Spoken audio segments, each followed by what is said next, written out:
урматтуу депутаттар, урматтуу өкмөт мүчөлөрү, бул комиссия түзүү демилгесин колдоп, ыкчам ишке киришкениңиз абдан жакшы болду. Анткени биз соңку учурда өкмөттү бир аз эркелетип койдук да чынында. Азыр кыргыз өкмөтүнүн ичине апаптап койбосок болбойт. Эгерде мындай жол менен кетсе, булардын аңга түшөрү анык болуп калды. Акылбек Жаманголовго рахмат чындыкты айтканыңыз үчүн. Анткени сиз биринчи кезекте элдин алдында, парламенттин, өкмөттүн алдында, өзүңүздүн алдында абериңиз таза болуш керек. Ушундай жол менен кеткениңиз менимче туура болот деп ойлойм. Анткени Мегакомдун мурдагы жетекчилери азыр кайда? Бардыгы түрмөдө. Ошол бителдерди басып алам деген максимдер кайда? Бардыгы мекенден качып жүрүшөт. Ошон үчүн мындай проблемаларды убагында ачык айтып чыккан бул туура. Негизи Мол КТ Мобайл 2003 жылы түзүлгөндөн баштап мен бүт документтерди карап чыктым. Ниети жакшы. Бүт дүйнөдө мына 3-4 уюлдук компаниялар болсо, бул дагы бир ата мекендик, бир виртуалдык оператор болобуз деген, интернет тармагында бир жайылтып жакшы иштейбиз деген ниети жакшы. Азыр бизге мына кошуна өлкөнүн олигархтарынын сотовый компаниялары Кыргызстанда иштеп атат. Ошолорго атаандаштык түзүп, жалпы элге журтка бир жакшы шарт түзүп, атаандаштыкты пайда кылып, мамлекетке салык төлөп, бир шарт түзөбүз деген ниети жакшы. Бирок аны бир үй бүлөнүн кызыкчылыгын иштетпеш керек аны. Бир үй бүлө, бир топ, бир уч топ аны мындай иштетпеш керек. Биз көргөнбүз да мурда, ушинтип иштетебиз деп бүт. Могул Кыргызстанда, Курманкул Токтуралиевич, урматтуу депутаттар, биздин комиссиянын миссиясы абдан чоң. Азыркы күндө кыргыз коому мына ушундай бажагейт, кудагейт дегендердин баарына абдан кыжырдануу менен карап атат. Биз ушуга парламент бийликтерге жардам берип, убагында токтотуп калышыбыз керек. Алардын мурдагы бийликтердин өткөн тарыхын эске салып коюшубуз керек. Бүгүнкү комитеттин чечими менен Иманкадыр Рысалиев, Кыргызстанга эмгек сиңирген бажа болуп калды. Ошол кишини ОБС-ге кат жазып, ыйгарым укугун токтотушубуз керек. Эмне үчүн ал өзүнүн бажа деген статусу менен, миссиясы менен өкмөттүн аппаратында, кабинетте алардын баарын чай ташытып коюп, өкмөттүк органдарды жетекчилерге чогулуш керек. Эмне үчүн ал коркутуш керек, үркүтүш керек? Мындай болбойт. Буга биз чекит коюшубуз керек.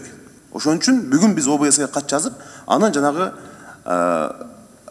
ачык өкмөт деген, open government, ошол жактан анын ыйгарым укуктарын токтотуу боюнча маселени чечишибиз керек. Анткени бул өзү кылмыш. Эмне үчүн КТ Мобайл мына Салам деген азыр сотовый оператор чыгарабыз деп атасыңар жаңы. Эмне үчүн буга чейин унчукпай келдиңер? Анткени силер Иманкадыр Рысалиевдин баласы Германиядан окуунун бүтүп келишин күтүп аттыңар. Мына ошол бала келгенден кийин баштадыңар. Туугандар, мындай болбойт. Биз жаңы максимдердин, жаңы айдалардын чыгышына жол бербейбиз. Андай болбойт. Анда 24 жаштагы балдарга биз бүтүндөй коррупциялык схеманы түзүп бербейбиз. Бул жерде эмне биз эшик такалап отурабызбы? Баарыбыз чыгабыз, айтабыз. Керек болсо мунун арты, эгерде ушундай коррупциялык схемалар чыкса, кече Алмамбет Насырканович айткандай, өкмөткө недоверие боюнча маселеге чейин жетишибиз мүмкүн. Комиссия тез арада иштешибиз керек. Бул жерде тактап, жанагындай запросторду айлап күтүп отурганын кереги жок. Баарыбыз ушул чукул тез арада жоопторду беришиңер керек дагы. Бир 15 күндүн ичинде биз чечилүү жыйынтыктарды чыгарышыбыз керек деп ойлойм. Менде бир топ суроо бар эле, жоопту алдым. Мага эң башкысы ошол Иманкадыр Рысалиев өкмөттө, аппараттын кабинетинде жетекчилерге чогулуш өтөбү деген маселе эң маанилүү болгон. Ал ким катары чогулуш өтүп атат? Ошону караш керек. Мирлан Канатбекович сиз айткандай, прокуратура караш керек буга чейин. Мисалы, баарыбыз мына Кыргыз Телекомдун башчысы ким Эмил Жантаевич айтып атабыз. Бул киши 2 ай болду келгенине. Айлыгыңыз канча өзүңүздүн? Бир 30 000 сомбу канча? Сиздин айлыгыңыз, Эмил Жантаевич? 60 000 сом. 60 000 сом мына. Жетекчиси 60 000 сом, а мунун алдындагы кызматкерлердин бардыгы 160 000ден айлык алып атса. Жетекчиси айлык 60 000 алып атса. Мегакомдун мына бул жерде Кыргыз почта бардыгыңардын айлыгыңар 30 000 сом тегерегинде. Алар ким? Эмне бажанын жакын болгон үчүн, бажанын тууганы болгон үчүн ушинтип элдин акчасын мул алар туура түшүнүш керек. Эмне үчүн канчадан ошончодон айлык алып атканын? Анын баары, урматтуу туугандар, бул элдин акчасы. салык төлөөчүлөрдүн акчасы. Алардын чып чыргасын коротпой бир сомуна чейин контролдоп кайра бюджетке кайтаруу бул биздин милдет. Ошон үчүн буну прокуратура сөзсүз түрдө караш керек. Салам деген мына жаңы сотовый оператор чыкканда, ошонун жалпы бюджети канча болот? Канча миллион доллар калганда? 80 миллион жатасыңар канча? Бюджетин айта албайм. Жана долбоорду ишке ашыруу боюнча Рисалиевдер сунуштаган 86 миллион доллар биз сатыпташыбыз керек болчу. Бул 345 миллион сомдон тышкары. Бул долбоорду толугу менен ишке ашыруу. Ошого каршы чыгып, анан ички бюджетин болсо телеком айтылат го. Биздин комиссиянын эки миссиясы бар, урматтуу төрага, урматтуу депутаттар. Биринчиси, биз Кыргызстандагы акчаны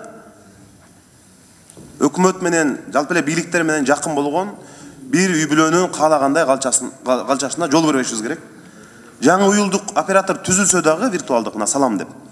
Биз аны эми көп ойлошу мүмкүн да, бул мындай туулбай атып туна чөктүргөн калышты деп. Андай болбойт. Эгерде ниети жакшы болсо биз колдошубуз керек, албетте. Иштесин. Бирок биз бюджетти мындай жакшы пайдаланышыбыз керек. Экинчиден, башкаларга сабак болгудай кылышыбыз керек. Бул биздин жалпы эле өкмөткө, жалпы эле бийликтерге жардам. Биз азыр парламент бардык эле бийлик бутактарына бул эң чоң коңгуроо болуш керек. Мындан ары тууган урук саясатты токтотуп, өзүңөрдүн жакындарыңарга каалагандай элдин тагдырын карматпайбыз деген нерсеге чек коюп коюшубуз керек. Чоң рахмат.